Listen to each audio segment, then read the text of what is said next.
All right. Hello, everybody. This is the walkthrough video for what day is it? It's Friday. It is 4/11 and try 3 week 7. You may have heard that there is some e-learning happening on Monday. I can actually show you a little bit about why without trying to tell you about what kinds of votes we should be making or what our political beliefs are. So the school corporation had many teachers who were interested in going for a day of action about the current tax proposal being made by the governor and the House of Representatives in a certain political party. The reason that we care, you can see I've selected for our school corporation, is that this change would result in an estimated $17 million not being available for the Monroe County Community School Corporation. This is such a dramatic underfunding that whole elementary schools were not going to be, they'd all taken sub days in NCCSC from Monday. And so that's why we called an asynchronous e-learning day. We do know that it's a hassle, but I just wanted to give you some context about why so many teachers are using their sick days, because we have to get a sub, even though now it's going to be an e-learning day, to help make it clear that this particular proposal, I mean, whatever, money is difficult for people, but also like we teachers are teachers because we believe in investing in future futures and investing in our future and our shared communities. Because even if you don't have kids in school, like as you know, you all are going to grow up to be the people in our community. So anyway, a complex thing, but that's why there's e-learning on Monday. I have a plan for you.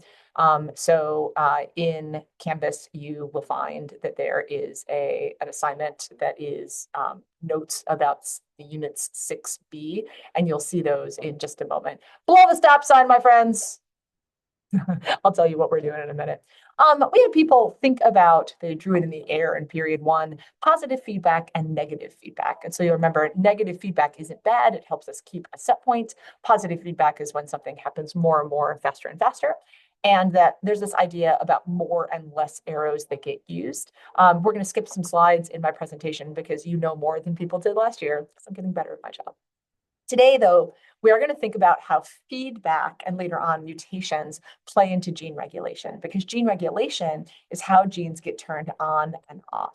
So we're going to learn today about positive and negative regulation. I just wanted to say that's different from feedback, but making sure that you have what you need to survive or suddenly changing in response to signals from the outside world are really very important. So we're in Unit 6B. I made this executive decision that we are going to run the content to make sure you have seen all of the content that's going to be on the APBio exam at least once. You'll be done with the APBio content for this course on Friday in a week.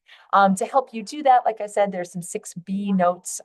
You are going to take the first 3 notes. So let me click through to be able to show you that. I don't think I've updated the name of this one yet because I was still up until this morning thinking about what that planning looks like.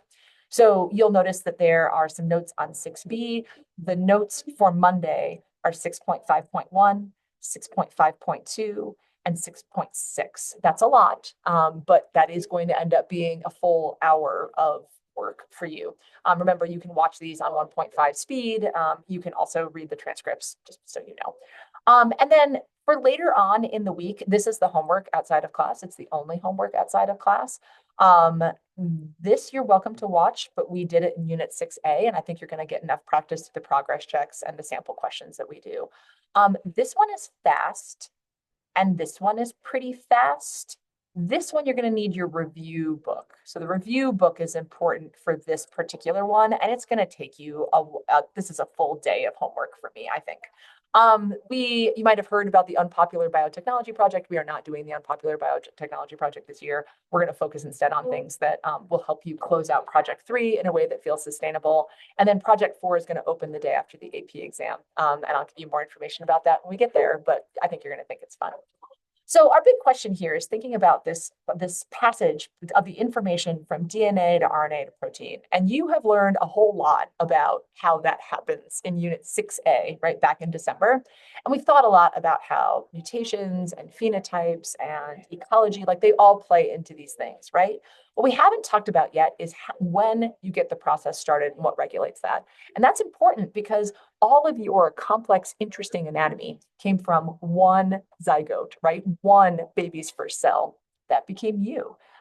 You don't make livers and spleens and bones without turning different genes on at different times. And actually, even if you're a bacterium, you need to be able to, when something delicious shows up in the environment that otherwise you wouldn't be able to eat, you need to be able to turn on the genes that make the proteins that you need to be able to process that thing. The classic example is lactose. Or let's say that you're always making an amino acid that you really need, like tryptophan. You need it to be able to survive. You produce it, you produce it. If you're suddenly in an environment like a bird poops on you or something, you're suddenly in an environment where there's a lot of tryptophan around, then you might want to turn off those proteins for a spell because using them, making those wouldn't be necessary because you can just intake that tryptophan from your environment.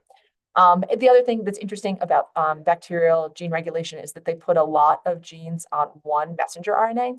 So I don't know if you can tell that this messenger RNA is this is the messenger RNA, these are the ribosomes, and it's making the protein.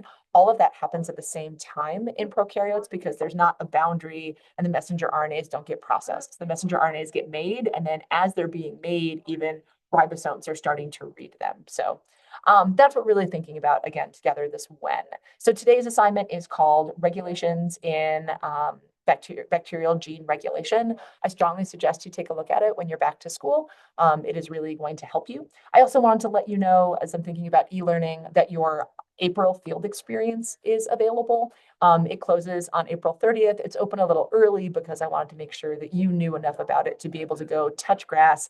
And then it is a very clear play-by-play review. Like you're going to go outside and be like, how does my outside spot connect to unit one? We're all made of those macromolecules and we are experiencing the properties of water or whatever. You'll see. It's not going to be that challenging. I asked people today to think about this idea. If you were absent, you're going to watch the 6-point-B notes from Monday and then just come back and make sure that you can do this particular assignment. Again, the 6-point-B notes are what we are looking for you to finish the first 3 notes on Monday for your asynchronous day. All right, that's it for me. I hope you're doing well out there. See